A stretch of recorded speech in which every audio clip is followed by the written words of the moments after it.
ಓಂ ಸ್ಮೃತೇಶ್ಚ ಓಂ ಅಹಮಾತ್ಮ ಗುಡಾಕೇಶ ಸರ್ವಭೂತಾಶಯ ಸ್ಥಿತಃ ಗಾಮಾವಿಶ್ಯ ಭೂತಾನಿ ಧಾರಯಾಮ್ಯಹಮೋಜಸಾ ಇತ್ಯಾದಿ ಸ್ಮೃತೇಶ್ಚ ನಚ ಅಪ್ರಾಮಾಣಿಕಂ ಅಥವಾ ನಚ ಅಪ್ರಮಾಣಕಂ ಕಲ್ಪ್ಯಂ ಅಂತ ಇನ್ನೊಂದು ಪಾಠ.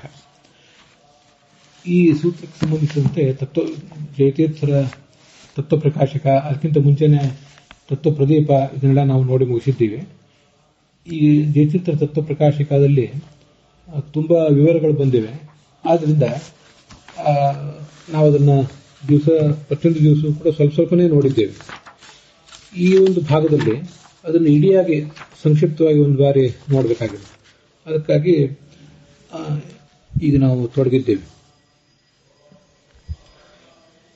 ವಿಷ್ಣುವಿಗೆ ಸರ್ವಗತತ್ವವನ್ನು ಈ ಹಿಂದೆ ಹೇಳಿದ್ರಲ್ಲ, ಆ ಸರ್ವಗತತ್ವ ಅಂತನ್ನುವುದು ಸ್ಮೃತಿಯಿಂದಲೂ ಕೂಡ ಸಿದ್ಧ ಆಗ್ತದೆ ಅಂತ ಈಗ ಹೇಳಿಕೊಟ್ಟಿದ್ದಾರೆ.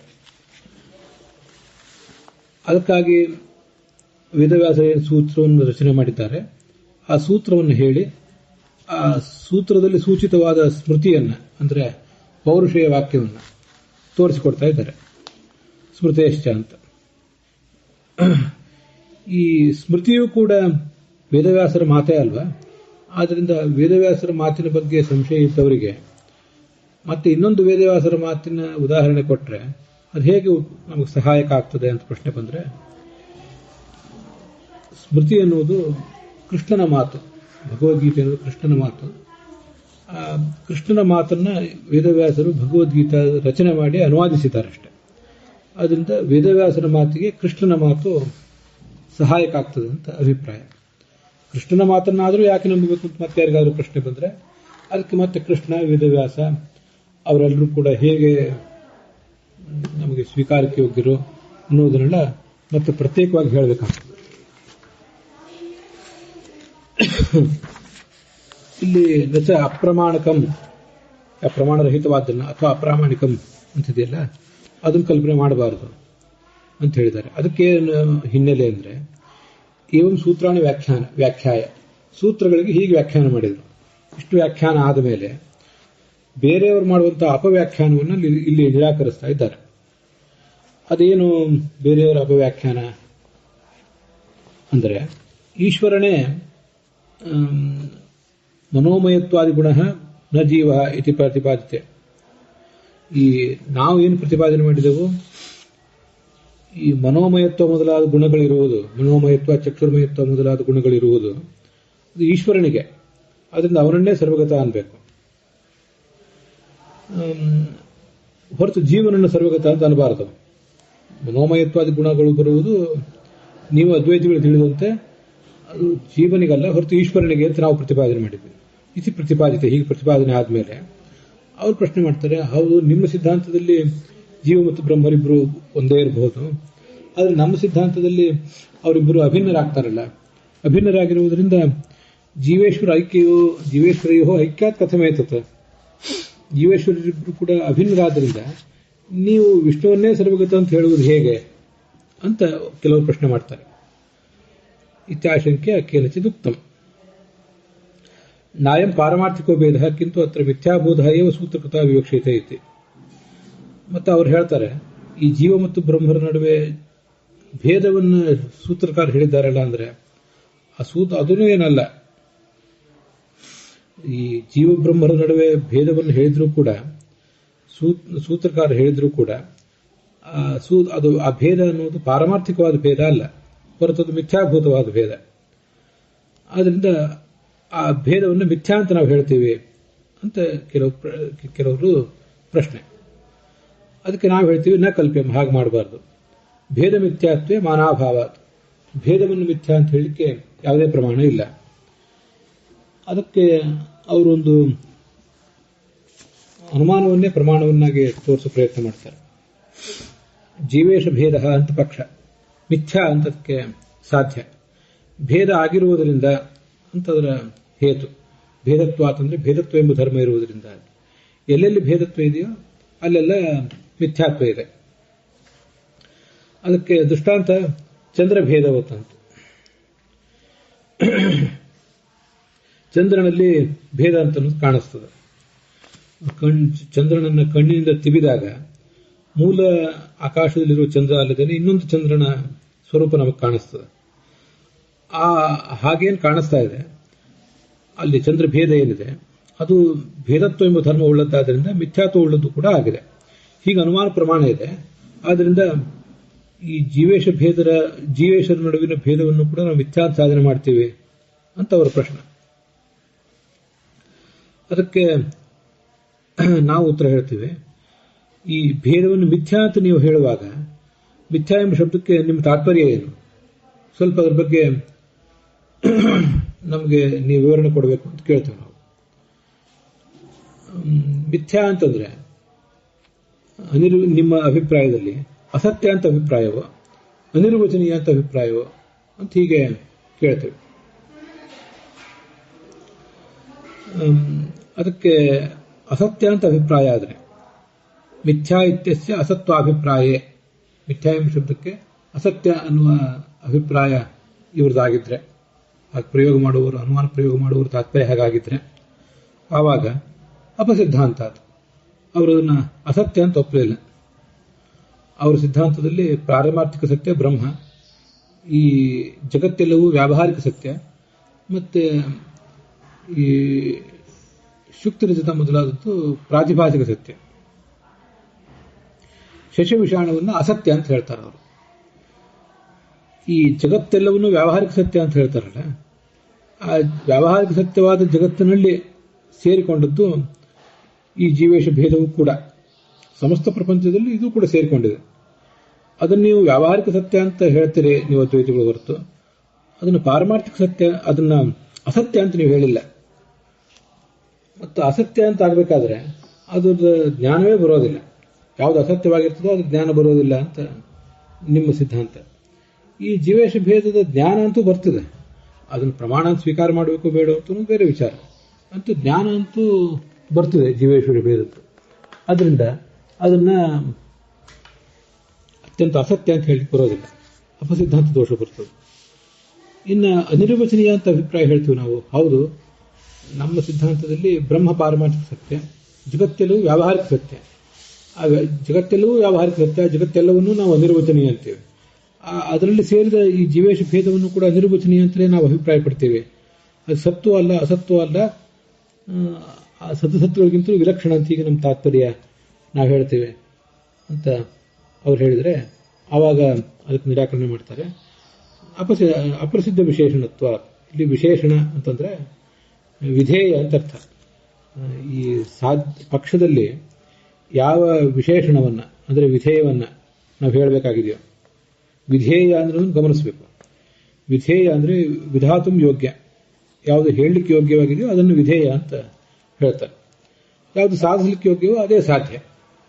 ವಿಶೇಷಣವನ್ನೇ ಈ ವಿಧೇಯ, ಸಾಧ್ಯ ಇತ್ಯಾದಿ ಬೇರೆ ಬೇರೆ ಶಬ್ದದಿಂದ ಹೇಳ್ತಿರ್ತಾರೆ ಅಷ್ಟೇ.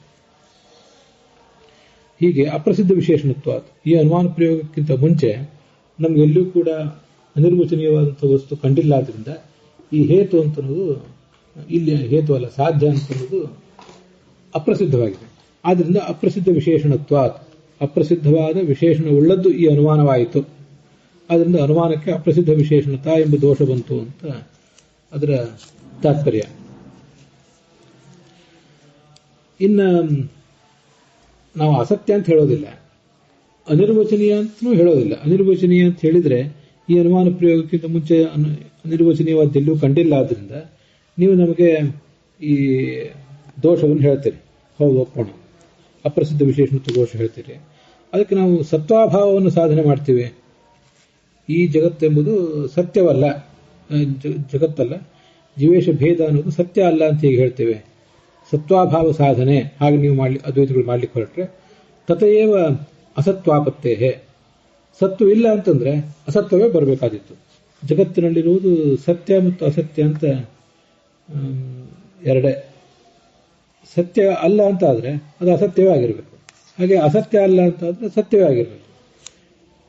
ಸತ್ಯವೂ ಅಲ್ಲ ಅಸತ್ಯವೂ ಅಲ್ಲ ಅಂತ ಅನ್ನೋದು ಹೇಗೆ ಇರೋದಿಲ್ವೋ ಹಾಗೆ ಇರೋದಿಲ್ಲ ಅಂತ ಹಿಂದೆ ನಾವು ಪ್ರತಿಪಾದನೆ ಮಾಡ್ತೀವಲ್ಲ, ಆ ಥರ ಇಲ್ಲೂ ಕೂಡ ಸತ್ಯ ಅಲ್ಲ ಅಂತ ನೀವು ಹೇಳಿದರೆ, ಸತ್ವದ ಅಭಾವವನ್ನು ನೀವು ಸಾಧನೆ ಮಾಡಿದರೆ ಮತ್ತೆ ಅದು ಅಸತ್ಯವೇ ಆಗಿರಬೇಕು. ಅಸತ್ಯವೂ ಅಲ್ಲ ಅಂತ ನೀವು ಮತ್ತೆ ಹಠ ಹಿಡಿಯುವಂತಿಲ್ಲ. ಹಾಗಾದ್ರೆ ಮತ್ತೆ ಅನಿರ್ವಚನೀಯ ಆಗಬೇಕಾಗ್ತದೆ. ಆ ಅನಿರ್ವಚನೀಯಕ್ಕೆ ನಮ್ಮ ಸಿದ್ಧಾಂತದಲ್ಲಿ ಆಧಾರ ಇಲ್ಲ. ಅದರಿಂದ ಅಪ್ರಸಿದ್ಧ ವಿಶೇಷಣತಾ ದೋಷ ಅಂತ ಅನ್ನೋದು ಬಂದು ಬಿಡ್ತದೆ ಅಂತ ಅದರ ತಾತ್ಪರ್ಯ. ಜೀವೇಶ ಭೇದ ಮಿಥ್ಯಾ ಭೇದತ್ವಾತ್ ಎಂಬ ಅನುಮಾನದಲ್ಲಿ ಮಿಥ್ಯಾತ್ವವನ್ನು ಸಾಧನೆ ಮಾಡಿದ್ದಾರೆ. ಆ ಮಿಥ್ಯಾತ್ವ ಅಂದ್ರೆ ಏನು ಅಂತ ಅರ್ಥ ವಿವರಿಸಬೇಕಾಗಿದೆ ಈಗ ಈ ಅದ್ವೈತಿಗಳು. ಆ ನಿಟ್ಟಿನಲ್ಲಿ ಅವರೀಗ ಬಾಧ್ಯತ್ವ ಅಂತ ಅರ್ಥ ಹೇಳ್ತೀವಿ ಅಂತ ಅವ್ರ ತಾತ್ಪರ್ಯ. ಬಾಧ್ಯ ಅಂದ್ರೆ ತಪ್ಪಾಗಿ ತಿಳಿದಿದ್ದನ್ನ ಮತ್ತೆ ಸರಿಯಾಗಿ ತಿಳಿಯುವುದು ಅಂತ ಅರ್ಥ. ನಾನು ಇಲ್ಲಿವರೆಗೆ ತಪ್ಪಾಗಿ ತಿಳಿದಿದ್ದೆ, ಇದು ಹೀಗಲ್ಲ, ವಸ್ತುತಃ ಇದು ಜಗತ್ತು ಮಿಥ್ಯಾಭೂತವಾಗಿದೆ. ನಾವಿದನ್ನು ಸತ್ಯ ಅಂತ ತಿಳಿದಿದ್ವಿ, ಆದರೆ ಮಿಥ್ಯಾಭೂತವಾಗಿದೆ ಈ ಜಗತ್ತು, ನಾವು ತಿಳಿದ ಜಗತ್ತು ಇರಲೇ ಇಲ್ಲ ಅಂತ ಹೀಗೆ ಅಂತ ಅವರ ತಾತ್ಪರ್ಯ. ಆದರೆ ಹಾಗೆ ಹೇಳುವ ಭರದಲ್ಲಿ ತಪ್ಪಾಗಿ ತಿಳಿದಿದ್ದನ್ನು ಸರಿಯಾಗಿ ತಿಳಿಯುವುದು ಅಂತ ಇಷ್ಟೇ ಹೇಳಿದ್ದಾರೆ. ಹೇಗೆ ತಪ್ಪಾಗಿ ತಿಳಿದಿದ್ದನ್ನು ಹೇಗೆ ಸರಿಯಾಗಿ ತಿಳಿಯುವುದು ಅಂತ ಅವರೇನು ಹೇಳಲಿಲ್ಲ. ಆದ್ದರಿಂದ ನಾವು ಅದನ್ನ ವಾದದ ಒಂದು ಕೌಶಲ ಅಷ್ಟೇ. ಇದು ತಪ್ಪಾಗಿ ತಿಳಿದಿದ್ದನ್ನು ಸರಿಯಾಗಿ ತಿಳಿಯುವುದು ಬಾಧ್ಯತ್ವ ಅಲ್ಲ. ಹಾಗಾದ್ರೆ ಅದು ಜಗತ್ತಿಗೂ ಕೂಡ ನಮ್ಮ ಸಿದ್ಧಾಂತದಲ್ಲಿ ಇದ್ದೇ ಇದೆ. ಈ ಜೀವೇಶ ಭೇದಕ್ಕೂ ಕೂಡ ನಾವು ಅದನ್ನು ಹೇಳಬಹುದು ಅಂತ. ಈ ಅಸತ್ಯ ಎಂಬುದಾಗಿ ತಿಳಿದದ್ದನ್ನ ಸತ್ಯ ಎಂಬುದಾಗಿ ತಿಳಿತೀವಿ. ಹೀಗೆ ಕೆಲವು ಸರಿ ದ್ವೈತಿಗಳು ಕೂಡ ಯಾವುದಾದ್ರು ವಿಷಯವನ್ನ ಈ ಭೇದ ಮೊದಲಾದನ್ನ ಮೊದಲು ತಪ್ಪಾಗಿ ತಿಳಿದಿರ್ತಾರೆ. ತಪ್ಪಾಗಿ ತಿಳಿದದ್ದನ್ನು ಆಮೇಲೆ ಸರಿಯಾಗಿ ತಿಳಿಯುವುದು ಅಂತಾದ್ರೆ ಈ ಭೇದವನ್ನು ಕೂಡ ಮಿಥ್ಯಾ ವಿಜ್ಞಾತಸ್ಯ ಅನ್ಯಥಾ ಸಮ್ಯಕ್ ವಿಜ್ಞಾನಂ ಈ ತರ ಅವ್ರು ಹೇಳ್ತಾರೆ. ಈ ಮಿಥ್ಯಾತ್ವಾದಿನ ಅನ್ಯಥಾ ವಿಜ್ಞಾತಸ್ಯ, ನಾನು ಓದ್ತಿರೋದು ಭಾವದೀಪ. ಈಗ ಭೇದವನ್ನ ಮೊದಲು ಮಿಥ್ಯಾ ಅಂತ ನಾವು ತಿಳಿದಿದ್ವಿ, ತಪ್ಪಾಗಿ ತಿಳಿದಿದ್ವಿ. ಅದನ್ನ ಆಮೇಲೆ ನನ್ನ ತಿಳುವಳಿಕೆ ಸರಿ ಇಲ್ಲ, ಇದು ಸತ್ಯವಾಗಿದೆ ಅಂತ ಆಮೇಲೆ ತಿಳ್ಕೊಳ್ಳುವುದೇನಿದೆ ಇದನ್ನ ಬಾಧ್ಯ ಅಂತ ನಾವು ಹೇಳ್ಬೋದು. ಬಾಧ ಅಂದ್ರೆ ನೀವು ಹೇಳ್ದಂಗೇನೆ ಆಗಬೇಕಾಗಿಲ್ಲ, ತಪ್ಪಾಗಿ ತಿಳಿಯುವುದನ್ನ ಸರಿಯಾಗಿ ತಿಳಿಯುವುದು ಅಂತಿಷ್ಟೇ ಹೇಳಿದಾಗ ನಮ್ಮ ಸಿದ್ಧಾಂತದಲ್ಲಿಯೂ ಕೂಡ ನಾವು ಜಗತ್ತಿಗೆ ಬಾಧ್ಯತ್ವವನ್ನು ಒಪ್ಪುತ್ತೇವೆ. ಬಾಧ್ಯತ್ವ ಸಾಧನೆಪಿ ಅನ್ಯಥಾ ಜ್ಞಾತಸ್ಯ ಸಮ್ಯಕ್ ವಿಜ್ಞಾನಂ ಬಾಧ್ಯತ್ವಂ ಚೇತ್ ಸಿದ್ಧ ಸಾಧನ. ನಾವು ಅದನ್ನು ಒಪ್ಪಿದ್ದೀವಿ, ಅದರಿಂದ ಸಿದ್ಧ ಸಾಧನತಾ ಬಂತು. ಅದಕ್ಕೆ ಅವ್ರು ಹೇಳ್ತಾರೆ, ನಾವು ಬಾಧ್ಯತ್ವ ಅಂದ್ರೆ ಏನು ಅಂತ ಅಭಿಪ್ರಾಯ ಇಟ್ಕೊಂಡಿದ್ದೀವಿ, ಅದನ್ನು ನೋಡಿ ನೀವು ಹೇಗೆ ಹೇಳಬೇಕು. ನಿಮ್ಮ ಸಿದ್ಧಾಂತದಲ್ಲಿ ಅದಕ್ಕೊಂದು ಬೇರೆನೇ ಅಭಿಪ್ರಾಯ ಇಟ್ಕೊಂಡು ನೀವು ಅದನ್ನ ನಿರಾಕರಣೆ ಮಾಡೋದು ಸರಿಯಲ್ಲ ಅಂತ ಅವ್ರು ಹೇಳ್ತಿದ್ದಾರೆ. ಹಾಗಾದ್ರೆ ಏನು ಅವರ ಅಭಿಪ್ರಾಯ ಅಂದ್ರೆ, ತ್ರಿಕಾಲೇ ಸ್ವರೂಪ ನಿಷೇಧ ವಿಷಯತ್ವ, ಮೂರು ಕಾಲದಲ್ಲಿಯೂ ಕೂಡ ಈ ಭೇದ ಅಂತ ಇರಲೇ ಇಲ್ಲ. ಸ್ವರೂಪ ಅಂದ್ರೆ ವಸ್ತುವಿನ ಸ್ವರೂಪವೇ ಇರಲಿಲ್ಲ, ಕೇವಲ ಕಾಣಿಸಿತ್ತಷ್ಟೆ. ಹೀಗೆ ತ್ರಿಕಾಲೆ ಹಿಂದೆ, ಇಂದು, ಮುಂದೆ ಎಲ್ಲ ಕಾಲದಲ್ಲಿಯೂ ಕೂಡ ವಸ್ತುವಿನ ಸ್ವರೂಪವೇ ಇರಲಿಲ್ಲ. ಈಗ ನಿಷೇಧಕ್ಕೆ ವಿಷಯವಾಗಿತ್ತು ಅಂತ ಹೀಗೆ ಅವರು ಪ್ರತಿಪಾದನೆ ಮಾಡ್ತಾರೆ.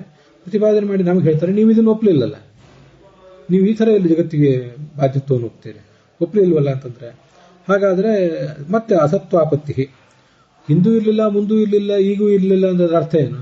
ಹಾಗಾದ್ರೆ ಅದು ಅತ್ಯಂತ ಅಸತ್ಯ ಅಂತಾನೆ ಅರ್ಥ. ಅದ್ರ ಹೊರತು ಬೇರೆ ಅರ್ಥ ಅದಕ್ಕೆ ಏನಿದೆ? ಅಸತ್ವವೇ ಬಂದ್ಬಿಡ್ತದೆ. ಅದಕ್ಕೆ ಅಸತ್ವ ಬರಬೇಕಾಗಿಲ್ಲ. ಅಸತ್ತು ನಮಗೆ ಜ್ಞಾನಕ್ಕೆ ವಿಷಯವೇ ಆಗೋದಿಲ್ಲ, ಆದರೆ ಈ ಜಗತ್ತು ಜ್ಞಾನಕ್ಕೆ ವಿಷಯ ಆಗ್ತದೆ. ಆದ್ದರಿಂದ ತ್ರಿಕಾಲೇ ಸ್ವರೂಪ ನಿಷೇಧವನ್ನು ನಾವು ಮಾಡಿದ್ರೂ ಕೂಡ, ಜಗತ್ತಿಗೆ ತ್ರಿಕಾಲೇ ಸ್ವರೂಪ ನಿಷೇಧವನ್ನು ನಾವು ಮಾಡಿದ್ರೂ ಕೂಡ ಆ ಜಗತ್ತು ನಮಗೆ ಪ್ರತೀತಿ ವಿಷಯ ಆಗಿದೆ. ಆದ್ದರಿಂದ ದೋಷ ಇಲ್ಲ. ಪ್ರತೀತಸ್ಯ ಇತಿ ಚೇತ್, ಪ್ರತೀತವಾದ ಜಗತ್ತಿಗೆ ತ್ರೈಕಾಲಿಕ ನಿಷೇಧ ವಿಷಯವನ್ನು ನಾವು ಮಾಡ್ತೇವೆ. ಆದ್ದರಿಂದ ಜಗತ್ತು ಅತ್ಯಂತ ಅಸತ್ಯ ಆಗಬೇಕಾಗಿಲ್ಲ ಅಂತ ಅಭಿಪ್ರಾಯಪಟ್ರೆ, ಇತಿ ಚೇತ್ ಅಂತ ಹೀಗೆ ಪ್ರಶ್ನೆ ಬಂದರೆ ಅದಕ್ಕೆ ಹೇಳ್ತಾರೆ, ಇತಿ ಚೇತ್ ಅಸತ್ ಅಪರೋಕ್ಷತೆಯ ಪ್ರತೀಯತೆ ವಾಚ್ಯತ್ವಾತ್ ಇತಿ ಅಸತೋಪಿ ಪ್ರತೀತಿ ಸಿದ್ಧೇಹೆ. ಅಸತ್ತಿಗೂ ಕೂಡ ನಾವು ಪ್ರತೀತಿ ವಿಷಯತ್ವವನ್ನು ಸಮರ್ಥನೆ ಮಾಡಬಹುದು. ಅಲ್ಲಿ ಅಸತ್ತಿನ ಪರೋಕ್ಷ ಜ್ಞಾನವನ್ನ ನೀವು ನಿರಾಕರಣೆ ಮಾಡ್ತಿರೋ, ಅಸತ್ತಿನ ಅಪರೋಕ್ಷ ಜ್ಞಾನವನ್ನು ನಿರಾಕರಣೆ ಮಾಡ್ತೀವೋ ಅಂತ ನಿಮ್ಮನ್ನೊಂದು ನಾವು ಪ್ರಶ್ನೆ ಕೇಳ್ತೇವೆ. ಪರೋಕ್ಷ ಜ್ಞಾನ ಅಂದ್ರೆ ಇಂದ್ರಿಯ ಅನುಮಾನಾದಿಗಳ ಮೂಲಕ ಬರುವಂಥ ಜ್ಞಾನ, ಅಪರೋಕ್ಷ ಜ್ಞಾನ ಅಂದ್ರೆ ಇಂದ್ರಿಯಗಳ ಮೂಲಕ ಬರುವಂಥ ಜ್ಞಾನ. ಅಸತ್ತಿಗೆ ಪರೋಕ್ಷ ಜ್ಞಾನ ವಿಷಯತ್ವವೂ ಇಲ್ಲ, ಅಪರೋಕ್ಷ ಜ್ಞಾನ ವಿಷಯತ್ವವೂ ಇಲ್ಲ ಅಂತ ಹೇಳುವುದು ನಿಮ್ಮ ತಾತ್ಪರ್ಯ ಏನಿದೆ ಅಂತ ಈಗ ನಾವು ಅವರನ್ನು ಮೊದಲು ಒಂದ್ಸರಿ ವಿಕಲ್ಪ ಪೂರ್ವಕವಾಗಿ ಖಂಡನೆ ಮಾಡ್ತೇವೆ. ಮೊದಲು ಒಂದ್ಸರಿ ಅಸತ್ತಿನ ಪರೋಕ್ಷ ಜ್ಞಾನ ಇದ್ದೇ ಇದೆ, ಯಾಕೆಂದ್ರೆ ಅದು ಅಸತ್ತಿನ ಬಗ್ಗೆ ನಾವು ಮಾತಾಡ್ತಿರೋದ್ರಿಂದ ಅಂತ ಸಮರ್ಥನೆ ಮಾಡ್ತೇವೆ. ಅಸತ್ತು ಅಂತ ಯಾರೊಬ್ರು ಶಬ್ದ ಪ್ರಯೋಗ ಮಾಡ್ತಾರೆ, ಆ ಶಬ್ದ ಪ್ರಯೋಗ ಮಾಡಿದಾಗ ಜ್ಞಾನ ಬಂದೇ ಇರ್ತದೆ. ಅಥವಾ ಜ್ಞಾನವೂ ಬಂದಿಲ್ಲ ಅಂದ್ರೆ ಹೇಗೆ? ಜ್ಞಾನ ಬಂದೇ ಇದೆ. ಮತ್ತೆ ಅಪರೋಕ್ಷತೆಯ ಜ್ಞಾನ ವಿಷಯ ಆಗಿಲ್ಲ, ಪರೋಕ್ಷತೆಯ ಜ್ಞಾನ ವಿಷಯ ಆಗಬಹುದು ಅಂತ ನೀವು ನುಡಿಸ್ಕೊಳ್ಳುವಂತಿಲ್ಲ. ಎಲ್ಲಾ ಥರನೂ ಕೂಡ ನಮಗೆ ಅನುಮಾನಗಳು, ಅದಕ್ಕೆ ಅನುಭವಗಳು ಆಧಾರವಾಗಿದ್ದೇ ಇವೆ. ನೋಡಿ, ಅಸತ್ ಅಂತ ಪಕ್ಷ, ಅಪರೋಕ್ಷತೆಯ ಪ್ರತೀಯತೆ ಅಂತ ಸಾಧ್ಯ, ಅಪರೋಕ್ಷವಾಗಿ ಕಂಡು ಬರ್ತಾ ಇದೆ ಅಂತ. ಯಾಕೆಂದ್ರೆ ವಾಚ್ಯತ್ವಾತ್ ಅಂತ ಹೇತು. ನಾನು ಆವತ್ತಿಲ್ಲಿ ಸ್ವಲ್ಪ ಅದನ್ನ ನನ್ನ ಅಭಿಪ್ರಾಯಕ್ಕೆ ಅನುಗುಣವಾಗಿ ಮಾರ್ಪಡಿಸ್ಕೊಂಡು ಹೇಳಿದ್ದೆ. ಈ ಅಸತ್ತು ಪರೋಕ್ಷತೆಯ ಪ್ರತೀಯಮಾನವಾಗಿದೆ, ಅಪರೋಕ್ಷತೆಯ ಪ್ರತೀಯಮಾನವಾಗಿದೆ ಅನ್ನೋದನ್ನು ಎರಡನ್ನೂ ಸಾಧನೆ ಮಾಡಲಿಕ್ಕೂ ಕೂಡ ಈ ಒಂದು ಅನುಮಾನವನ್ನು ಪ್ರಯೋಗ ಮಾಡಬಹುದು. ಅಸತ್ ಅಪರೋಕ್ಷತೆಯ ಪ್ರತೀಯತೆ ವಾಚ್ಯತ್ವಾತ್, ಅಸತ್ ಪರೋಕ್ಷತೆಯ ಪ್ರತೀಯತೆ ವಾಚ್ಯತ್ವಾತ್ ಅಂತ ಹೀಗೆ ಮಾಡಬಹುದು. ವಾಚ್ಯತ್ವ ಬೇಡ ಅಂತಾದ್ರೆ ಒಂದು ಬೇರೆ ಹೇತುವನ್ನು ಅಲ್ಲಿ ನಾವು ಸೇರಿಸ್ಕೋಬಹುದು. ಅಸತ್ತಿಗೆ ಸಂಬಂಧಪಟ್ಟಂತೆ ಅಸತ್ ಅಪರೋಕ್ಷತೆಯ ಪ್ರತೀಯತೆ, ಯಾಕೆಂದ್ರೆ ಅನುಭೂತತ್ವಾತ್, ನಮಗೂ ಅನುಭವ ಸಿದ್ಧವಾಗಿರೋದ್ರಿಂದ. ಮೊದಲು ಅನುಭವ, ಜಗತ್ತಿನಲ್ಲಿ ಎಲ್ರಿಗೂ ಅನುಭವ ಬಂದಿದೆ. ಏನು ಈ ಜಗತ್ತಿನ ಏನ್ ತಿಳ್ಕೊಂಡಿದ್ದೀನಿ ಅಂತ ಯಾರು ಕೇಳಿದ್ರೆ, ನಾನು ರಜತವನ್ನು ತಿಳಿದಿದ್ದೀನಿ, ಹಗ್ಗವನ್ನು ತಿಳಿದಿದ್ದೀನಿ, ಹಾವನ್ನು ನೋಡಿದ್ದೀನಿ ಅಂತಾನೆ ಎಲ್ಲರೂ ಹೇಳ್ತಾರೆ. ಹೀಗೆ ವಾಚ್ಯತ್ವಾತ್ ಅಂತಲ್ಲಿ ಏನಿದೆ, ವಾಚ್ಯತ್ವ ಅನ್ನೋದನ್ನು ಸ್ವಲ್ಪ ಮಾರ್ಪಡಿಸ್ಕೊಂಡ್ರೆ ಎರಡೂ ಪಕ್ಷಕ್ಕೂ ಕೂಡ ಇದು ಕಾರಣ ಆಗ್ಬೋದು, ಈ ಒಂದು ಅನುಮಾನ ಅಂತನೂ ಸಹಾಯಕ ಆಗ್ಬೋದು. ವಾಚ್ಯವಾಗಿರುವುದರಿಂದ ಅಂದ್ರೆ ಶಬ್ದ ಪ್ರಯೋಗ ಮಾಡ್ತಿರೋದ್ರಿಂದ ಅದು ಪರೋಕ್ಷ ಜ್ಞಾನ ವಿಷಯ ಆಗಿದೆ ಅಂತ ಮೊದಲೊಂದು ಅನುಮಾನ. ಅಸತ್ ಅಪರೋಕ್ಷತೆಯ ಪ್ರತೀಯತೆ ಸಾಕ್ಷಿ ಸಿದ್ಧ ಜ್ಞಾನ ವಿಷಯತ್ವ, ನಾನು ಅತ್ಯಂತ ಅಸತ್ತಾದನ್ನೇ ತಿಳಿದಿದ್ದೆ ಅಂತ ಎಲ್ರಿಗೂ ಅನುಭವ ಇದೆ. ಆದ್ರಿಂದ ಇನ್ನೊಂದು ಅನುಮಾನ ಸ್ವಲ್ಪ ಹೇತುವನ್ನು ಬದಲು ಮಾಡಿಕೊಂಡು ಅಪರೋಕ್ಷ ಜ್ಞಾನ ವಿಷಯತ್ವವನ್ನು ಕೂಡ ಸಾಧನೆ ಮಾಡಬಹುದು. ಇತಿ ಅಸತೋಪಿ ಪ್ರತೀತಿ ಸಿದ್ಧೆ, ಅಸತ್ತಿಗೂ ಕೂಡ ಪರೋಕ್ಷ ಜ್ಞಾನ ವಿಷಯತ್ವವನ್ನು ಅಪರೋಕ್ಷ ಜ್ಞಾನ ವಿಷಯತ್ವವನ್ನು ಎರಡನ್ನೂ ಕೂಡ ಹೇಳಲಿಕ್ಕೆ ಸಾಧ್ಯ ಇದ್ದೇ ಇದೆ. ಅದನ್ನ ನಿರಾಕರಣೆ ಮಾಡಲಿಕ್ಕೆ ಬರೋದಿಲ್ಲ ಅಂತ ತಾತ್ಪರ್ಯ. ಮತ್ತೊಂದು ದೋಷ ಏನು? ಭೇದಾಭಾವೇ ಭೇದತ್ವ ಸಾಮಾನ್ಯಸ್ಯಾಪಿ ಅಸಿದ್ಧೇಶ್ಚ. ಈಗ ವಿಶ್ವಮಿಥ್ಯ ಜೀವೇಶ ಭೇದ ಮಿಥ್ಯಾ ಭೇದತ್ವ ಅಂತ ನೀವು ಅನುಮಾನ ಪ್ರಯೋಗ ಮಾಡಿದ್ದೀರಿ. ಆ ಭೇದತ್ವ ಅನ್ನೋ ಹೇತು ಇದೆ ಎಲ್ಲಿ? ಭೇದತ್ವ ಅನ್ನೋ ಹೇತುವೇ ಇಲ್ವಲ್ಲ. ಅದು ಜೀವೇಶ ಭೇದ ಅನ್ನುವ ಪಕ್ಷವೇ ಇಲ್ಲ ಅಂತಾದ್ಮೇಲೆ ಇದೆಲ್ಲಿಂದ ಬಂತು? ಅಂತ ಒಂದು ಧರ್ಮಿ ಇದ್ರೆ ಧರ್ಮ ಇರಬೇಕು, ಧರ್ಮಿಯೇ ಇಲ್ಲ ಅಂತ ಧರ್ಮವೂ ಕೂಡ ಇರೋದು ಸಾಧ್ಯ ಇಲ್ಲ. ವ್ಯಕ್ತ್ಯಭಾವೇನ ಸಾಮಾನ್ಯ ಅಯೋಗಾತ್, ಸಾಮಾನ್ಯ ಅಂದ್ರೆ ಜಾತಿ ಅಂತ ಅರ್ಥ, ಅದು ಕೂಡ ಇರುವುದು ಸಾಧ್ಯ ಇಲ್ಲ ಅಂತ ನಮ್ಮ ತಾತ್ಪರ್ಯ. ಇನ್ನೊಂದು ನಾವು ನಿಮ್ಮ ಪ್ರಶ್ನೆ ಕೇಳ್ತೀವಿ, ಈ ಭೇದತ್ವ ಅನ್ನುವ ಹೇತು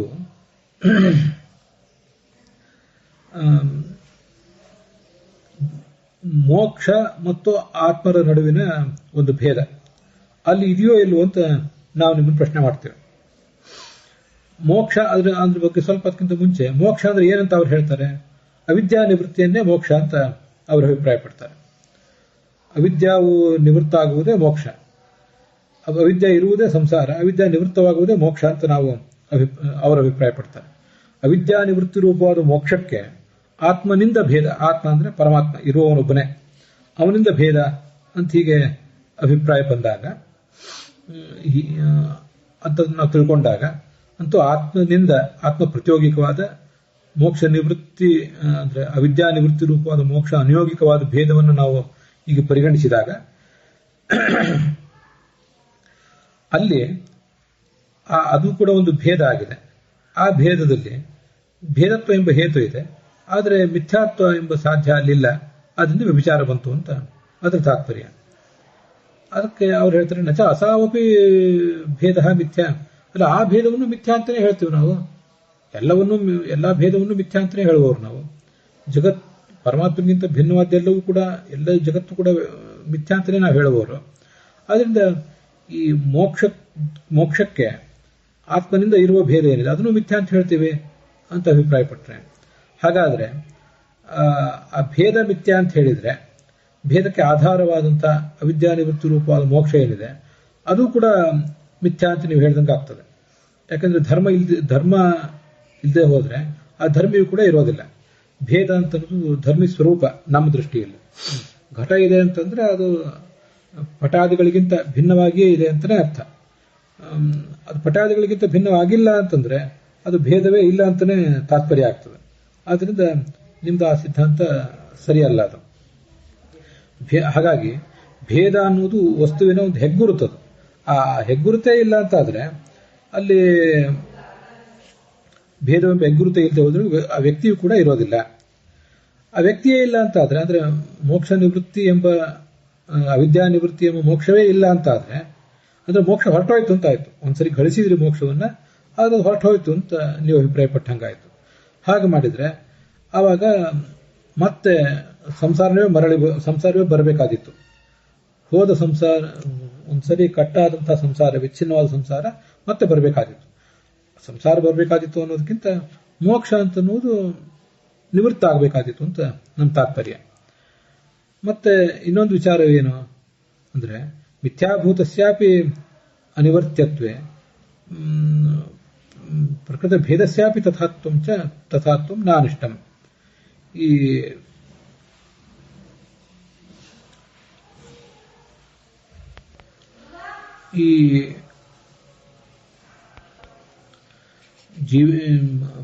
ಆತ್ಮನಿಂದ ಈ ಮೋಕ್ಷದಲ್ಲಿ ಭೇದ ಏನಿದೆಯಲ್ಲ ಅದನ್ನು ನಾವು ಮಿಥ್ಯಾಂತನೇ ಒಪ್ತೇವೆ. ಅಲ್ಲಿ ಭೇದತ್ವ ಎಂಬ ಹೇತು ಇದೆ, ಸಾಧ್ಯವಾದಂತಹ ಮಿಥ್ಯಾತ್ವವನ್ನು ಅಲ್ಲಿ ಒಪ್ತೇವೆ. ಆದರೂ ಕೂಡ ಆ ಮೋಕ್ಷ ಅಂತ ಅನ್ನೋದು ನಿವೃತ್ತ ಏನಾಗಬೇಕಾಗಿಲ್ಲ, ಮೋಕ್ಷ ನಿವೃತ್ತ ಆಗೋದಿಲ್ಲ. ಮಿಥ್ಯಾಭೂತವಾದ್ರೂ ಅದು ನಿವೃತ್ತ ಆಗಬೇಕಾಗಿಲ್ಲ ಅಂತ ಅವರು ಹೇಳಲಿಕ್ಕೆ ಹೊರಟಿದ್ದಾರೆ. ವಸ್ತುತಃ ಬೇರೆ ತಮ್ಮ ಸಿದ್ಧಾಂತದಲ್ಲಿ ಬೇರೆ ಕಡೆ ಅವರು ಆ ಥರ ಒಪ್ಪಲಿಲ್ಲ. ಅದು ಮಿಥ್ಯಾಭೂತವಾದ್ದೆಲ್ಲವೂ ಕೂಡ ನಿವೃತ್ತ ಆಗಲೇಬೇಕು ಅಂತಾನೆ ಅನ್ನೋರು. ಆದರೆ ಈ ಒಂದು ವಾದದ ಪ್ರಸಂಗದಲ್ಲಿ ಮಿಥ್ಯಾಭೂತವಾದ್ದು ನಿವೃತ್ತ ಆಗಬೇಕಾಗಿಲ್ಲ ಅಂತ ಹೇಳಿ ಹೊರಟ್ರೆ ಹಾಗಾದ್ರೆ ನಿಮ್ಮ ಸ್ಥಿತಿ ಏನಾಯ್ತು? ಮಿಥ್ಯಾಭೂತವಾದ್ದು ಆದರೂ ಕೂಡ ನಿವೃತ್ತ ಆಗಬೇಕಾಗಿಲ್ಲ ಅಂದ್ರೆ ಪ್ರಕೃತ ಭೇದ ಇದೆಯಲ್ಲ, ಜೀವೇಶರ ನಡುವಿನ ಭೇದ, ಆ ಭೇದವೂ ಕೂಡ ಮಿಥ್ಯಾಭೂತವಾಗಿರಲಿ, ಆದ್ರೆ ಅದು ನಿವೃತ್ತಿ ಹೊಂದೋದಿಲ್ಲ ಅಂತ ಒಪ್ಕೊಂಡ್ಬಿಡೋಣ. ಹಾಗಾಗಬೇಕಾದಿತ್ತು. ಅದರಿಂದ ಏನಾಯ್ತು ಅಂದ್ರೆ ಮಿಥ್ಯಾಭೂತ ಹೌದು ಆದ್ರೂ ನಿವೃತ್ತ ಆಗೋದಿಲ್ಲ ಅಂತಂದ್ರೆ ಅಂಥ ಮಿಥ್ಯಾತ್ವ ನಮಗೆ ವಿರೋಧಿ ಅಲ್ಲ. ಎಂದೆಂದು ಯಾವ ಕಾಲಕ್ಕೂ ಇದೆ ತಾನೆ, ಅಷ್ಟಾದ್ರೆ ಸಾಕು.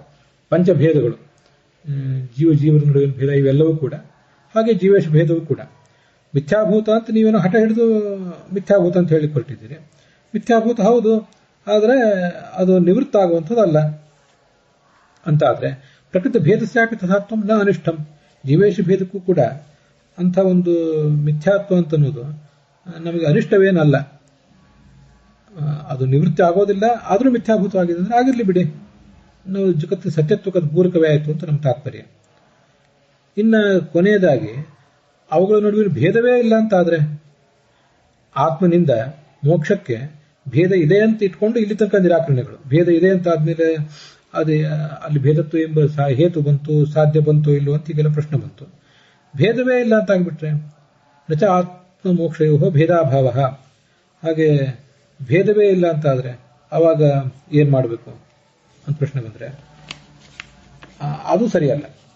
ಈ ಆತ್ಮ ಅಂತ ಅನ್ನೋದು ಅನಾದಿ ಕಾಲದಿಂದ ಇದ್ದಾನೆ, ಆದರೆ ಈ ಅವಿದ್ಯಾ ನಿವೃತ್ತಿ ಎಂಬ ರೂಪವಾದಂಥ ಮೋಕ್ಷ ಅಂತ ಅನ್ನೋದು ಅನಾದಿ ಕಾಲದಿಂದ ಇಲ್ಲ. ಆತ್ಮನಃ ಅನಾದಿ ನಿತ್ಯತೆಯ, ಈ ಆತ್ಮನಿಂದ ಅಭಿನ್ನ ಅಂತ ನೀವು ಹೇಳ್ಕೊಳ್ತಾ ಇರುವಂತಹ ಈ ಜೀವೇಶ ಭೇದ ಏನಿದೆ, ಇದು ಜೀವೇಶ ಭೇದ ಅಲ್ಲ, ಆತ್ಮನಿಂದ ಅವಿದ್ಯಾ ನಿವೃತ್ತಿ ರೂಪವಾದ ಮೋಕ್ಷಕ್ಕೆ ಭೇದ. ಅದು ಮಾತ್ರ ಜ್ಞಾನ ಸಾಧ್ಯವಾದ್ದು. ಯಾವುದೋ ಒಂದು ಕಾಲದ ಯಾವುದೋ ಒಂದು ಹಂತದಲ್ಲಿ ಜ್ಞಾನದಿಂದ ಬರಬೇಕಾದದ್ದು. ಈ ಹಿಂದೆ ಅದು ಇರಲಿಲ್ಲ.